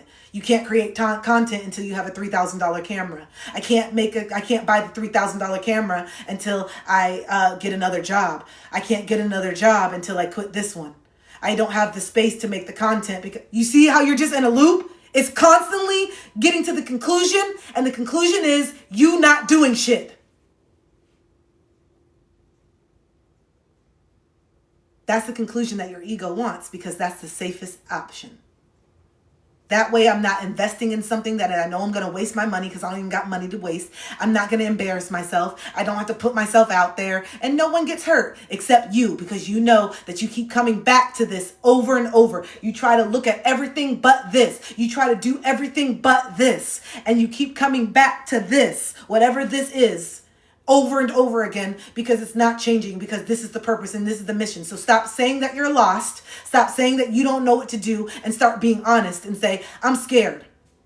So when people say, hey, what are you doing now? What's going on? I don't know. I'm still trying to figure it out. No, I figure it out, but I'm too scared to take the first step. I'm really trying to gain the courage to actually take the first step. I know what it is that I want to do, but I'm too scared to take the first step. So I keep overthinking it and overcomplicating it as a way to make me feel comfortable to not take the first step, because technically, if I don't really know what it is, then I shouldn't take a first step. And then if I make the first step something that's unrealistic and astronomical, like have a $3,000 camera, then that is such a reason why, because I just want to be the best. If I'm going to put out quality, I'm going to put out quality stuff. And this day and age with technology, if you're not putting out the best HD, people are not going to take you seriously. Oh, but our cameras have our phone cameras are pretty good. No.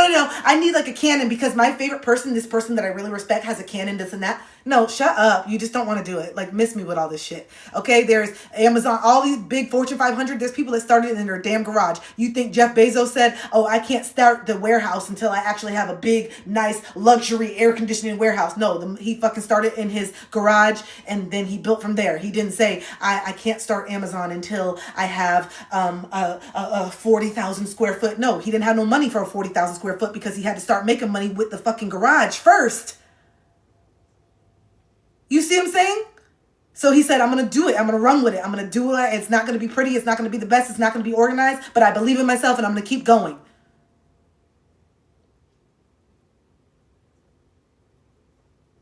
Guess what?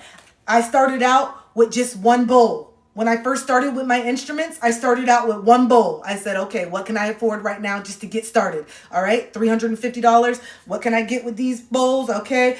And then I started out with one. Someone gave me, I just had one bowl. And then I said, okay, $350. Let me invest in a set. I like it. And so for a long time, all I had was these bowls. And I was like, okay, let me see. And then when I was consistent with the bowls, I said, okay, I'm actually liking this. I'm actually loving it. Let me invest in some chimes. Okay. Wow. I'm still doing this. All right. I guess I really like it. Let me invest in this. Oh, okay. I'm still doing it. I really like it. And then a friend got me this and someone got me this because they seen how consistent. Do you think my friend would have gifted me this if I would have posted one video and never posted again? Do you think my friend would have invested in this if I wouldn't have been going to the studio and really showing an interest in it? No, they would have been like, oh, you don't really like the music.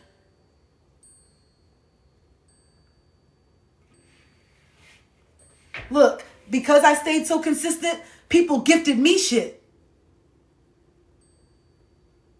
Because it was coming from my heart, even though I didn't have the money. The shit was at my door, even though I didn't have the money, because God was like, oh, you're finally following it. And even though you don't have everything perfect, and even though this is not the studio, you think this is the studio of you think this is how I really want to be doing my sound healing in my room that's not acoustic? No, I want a beautiful floor, wooden. I want a huge space where I have a whole vision. But it's not feasible right now. I don't have the money to have an extra rent right now. I don't have enough money right now to rent out another space. But guess what? I'm going to get it. And it doesn't mean that I can't start right now. And the money that I'm making on sound healings, I'm putting it away so that I have money for my business later. What do you mean? So what should I do? Just sit here and just do what I hate and how is that getting me closer to that space? Is this getting me closer to the space? Or is me working a 9-to-5, not investing, not getting my name out there, not building my name as a sound healer? Is that what you see what I'm saying? Or if I know that I'm doing the 9-to-5 and I know it's just a means to an end, am I working this 9-to-5 and am I saving every single extra cent that I have? Or am I going out spending $100 at the bar? Am I going out spending $200 every single weekend only to say, well, I don't have money to invest in my instruments like you? No, you just need to not go out for 3 weeks and you will have enough money. You will. Or maybe if you actually show it and put yourself out there, someone will invest in you. But you don't want people to invest in you because you don't invest in yourself. You don't want someone to buy you something because you know you're not going to take it serious. You don't want someone to sponsor you or if I went to some of you right now and said, hey, okay, you said you don't have the money. What do you need? Oh, no. Don't worry about it. A, you wouldn't feel deserving of the help because you think you got to do everything on your own. And B, you don't take yourself seriously. So when it comes and the manifestation falls into your lap, you're not ready to receive it. But I thought you needed the instruments. No, because you know damn well, oh shit, now Kristen's investing in me and I know I'm going to let her down. I don't really want to do this shit. I'm just talking. Okay. That's what I'm saying. Let's get down to the nitty gritty. This is what my sessions are like. I'm not going to be talking to you like this. But no. I'm hearing the things that you're not saying. This is how I coach. because I want you to get ahead. I want you to get out of the BS. And there's a lot of BS going on within here that's keeping you stuck, and I'm going to call you out on it. It's not your mom. Well, mom always used to, okay, I get that. Mom always used to not encourage you. What's going on right now? Mom used to, okay, at some point, I'm not going to let you sit here for 5 years and talk about how mom used to do this and mom used to, okay, what's going on right now? Damn. Can we forgive mom? Can we understand? Okay, let's unpack it. Let's unpack it. You didn't get your needs met. It created some limited beliefs. It really made you feel discouraged. Okay, how do you feel about yourself right now? Let's start reprogramming it now. What actions can we take to show that you are worth it? Because every time you do nothing, you are sending a message that you're not worth it. You're perpetuating the same abuse that you grew up in by not doing nothing. By you taking the steps, you are letting that little child in you know that even though we're scared and even though we have a disbelief, I'm still going to do it anyway. We're still going to do it. You're worth it. And no, you may not have had the best encouraging, loving childhood, but that doesn't mean that you have to still continue to punish yourself until your final breath. When do we get to live the dream? When do we get to build the business? When do we get to travel? When do we actually get to fall in love? Because everything is waiting for you. It's not like these things are just up here and no, it's waiting for you to believe that you deserve them. It's waiting for you to get your act together and start healing so that you can become the partner that you're actually seeking. Why do you think that a partner will want to lay up with you when you can't even communicate your feelings? You think that's fair? You want to communicate, you want to manifest this partner that's loving and communicates with you and they love you and they're talking to you and they make you feel so safe, but you can't give the same thing to them because you don't even know how to have a conversation? You still are running from conversations that you know you need to have right now, but you're sitting here twiddling your thumbs, waiting to have a partner. The partner's not coming in yet because you're not ready to talk to them yet. That's why the partner is not here, because when shit gets tough, you run away. When shit gets tough, you pack your bags. When shit gets tough, you ignore and ghost. How long do you think a healthy partner is going to put up with that shit? I'll wait. Because guess what? Healthy people know when to quit. Guess what? Just like you thought that you deserved that abuse that you endured when you were younger. Remember how I told you it's not just the person that's cheating on you, or it's not the person who's abusing you. It's you for the belief that you think you tolerate it. Well, if you manifest a healthy partner, they're going to know their worth. And they're going to say, hey, such and such, I see the beauty in you, but I love me more. I'm no longer in the frequency of choosing you over me. You see how it comes full circle? That same partner that you wanted so bad because you didn't do the work is going to walk away from your ass. And they're going to have every right to, because you have not done the work to meet them where they're at. But you steady talking about what you think you deserve. But you haven't done the work within yourself. So let's just talk about it. I just want to keep you responsible, and I want to keep you honest that some of your egos are a little too big. You see the beauty in yourself, but I need you to actually step into the potential, or you're just like them. Did you hear me? You see the beauty in yourself, but I need you to actually step into your own potential, or you are just like them.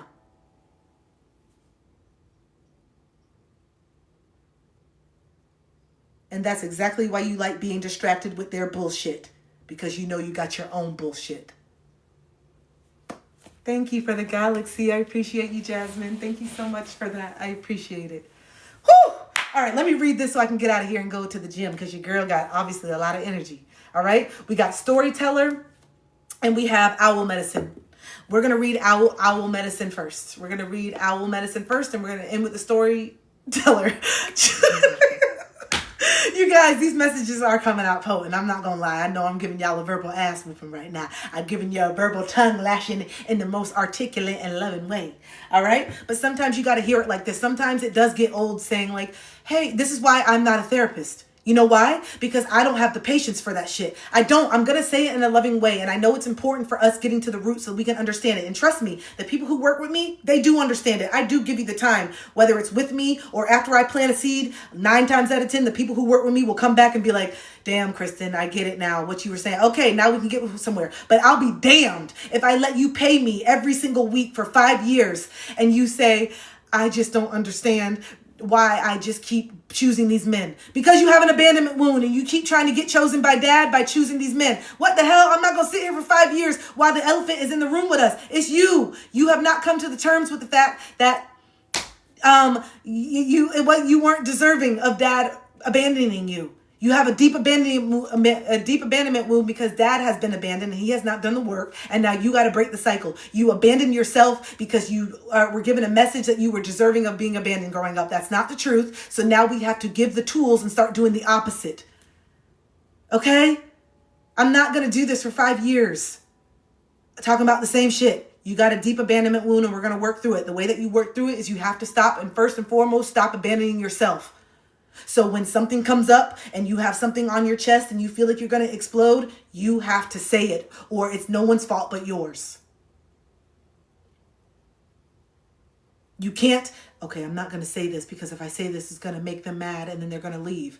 Then they need to leave, babe, because if you can't be yourself, then you shouldn't be with this person. If you got to walk on eggshells, then you shouldn't be with this person. I need you to start looking at it like that. Start looking at it with a different mindset. No, I have to be perfect. No. I have to be who I am, and the person has to choose who I am. No, I got to be perfect for this person. This person loves asparagus, so I have to love asparagus. No, you're going to get broccoli when I go. I don't love asparagus, so don't cook that shit. I'm not going to you know what I'm saying? I'm using that as an example, but that's a really good example. You keep telling the person that you like asparagus when you know damn well you don't like asparagus, but you want to be on the same page as everybody, even down to the most basic ass shit. So you're over here and they're cooking asparagus every day and you're over here throwing up and going to the bathroom, doing all this stuff because you absolutely can't stand it instead of just being like, no, I don't like it. I'm using that example because people have done that, even down to fucking foods, feeling like they can't even have their own mind with a food if they know I don't like it and they love it. Even that, I've seen people jump through hoops, and I can tell when people do that, and it's not attractive. I know you don't like the shit, so just say it. If you're worried about me not choosing you because you like a motherfucking vegetable different than me, I'm not your person, babe. I'm not your person. If you can't have the freedom to like broccoli instead of asparagus because you're trying to be exactly what I need you to be, I don't even want that. That's not attractive. It's more, what? You know what I'm saying?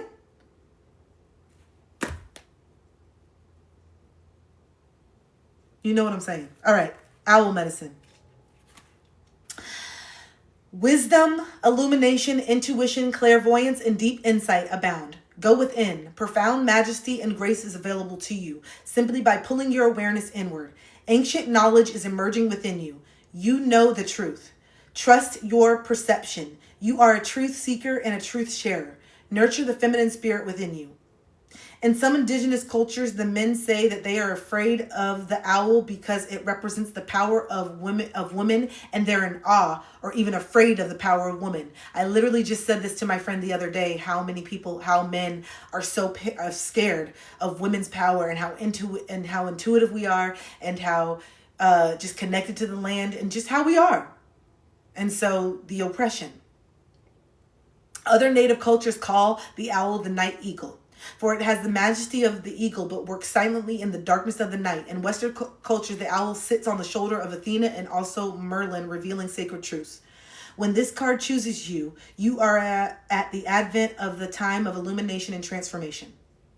So this is about going deep in. This is that feminine energy card. This is about knowing that you have so much deep wisdom and expansion within you, but you don't give yourself the space to actually hear it. You don't give yourself the space and the stillness to listen. They say it means death if it shows up around your house. You know? So when do we give ourselves the time? When do we give ourselves the space to hear it? Do we want to hear it? Are you scared of your own power?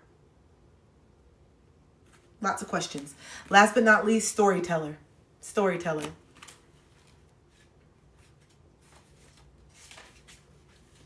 Live larger than life. Make the most of every experience you can. Choose the meaning that you give events. Find interpretations that empower you rather than diminish you. Be the storyteller and the hero in your own life. Give your personal story empowering meanings. Okay? 11:11. Hey, it's important to do that. Like for me, the fact that I had the sexual trauma, that used to be a very disempowering story, and it was something that brought me a lot of shame. Now I realize that has nothing to bring me shame. It's something that I survived through, and it's made me a very empathetic and kind person, because I can look at other people's experiences. It's helped me help other people, and it did not kill me. It made me stronger. Truth.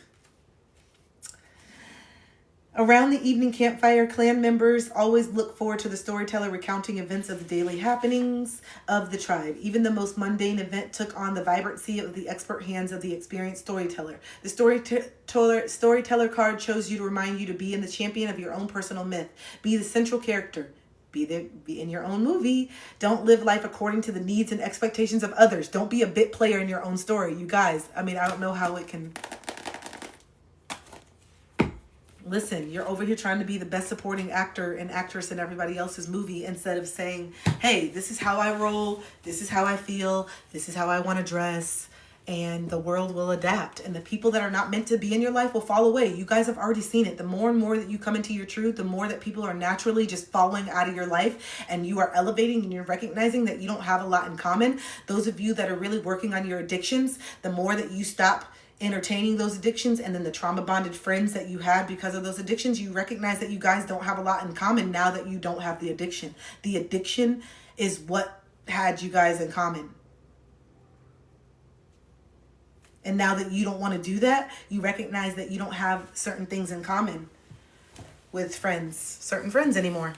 And that makes you sad, but you also recognize that now you're making space for people who want to be more in healing. I recognize that I had friends that were trauma bonding, and then I also had friends that were healing bonding. And so even though I would meet people right now that have similar wounds, father wounds, similar sexual trauma, we were both in a space of wanting to heal it. So that way it's not a toxic connection. It's actually a healing connection. And that's like a soul connection, because wow, it feels so good not to feel alone and have a friend that wants to do the work just as much as I do and wants to have these conversations just as much as I do. That feels really great, you know? So really blessed for these connections that I have and the people that are going through parallel healing with me. It's called like parallel soulmates or something. It's like parallel healing mates. All right, y'all. I love you, and I will see you on Wednesday. I'm going to go I'm ready for the gym. This is what I'm wearing to the gym. I like looking cute at the gym. You're welcome, G. You're welcome, Shelby. Thank you. Thank you, Noelle. Thank you, Adeline. Thank you, Petra. Thank you. It's good to see you guys. Thank you, Ali. I love y'all. Thank you. Typical Nay. It's good to see you. Bye. Good to see y'all, Sapphire. Good to see you. Thank you for being here. About to grab you. Oh, yeah, you already know. I was so hungry. I'm getting hungry.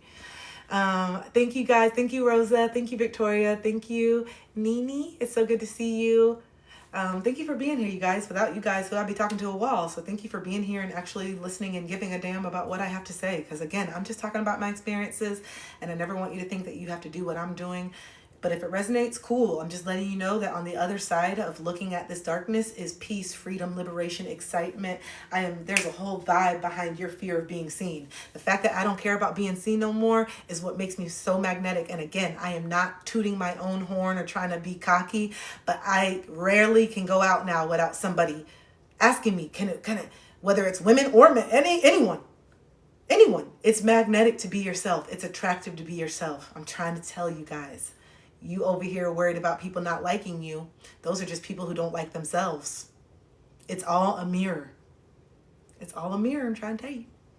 Thank you, Shelly, for subscribing again. Oh, yeah, you figured it out. Thank you, Shelly. I appreciate you. All right, Cynthia, I got to call you back. I know I called you and disappeared. Your girl, I've been busy. All right, busy all over the place, roller coaster one day. Okay, so I'll call you back. We got to catch up. I don't know your schedule either. I don't know. I haven't talked to you in a little bit, but I miss you, babe. And I'll talk to you guys soon, and I'll see you Wednesday. Wednesday, we'll do personals. Maybe. All right. Bye.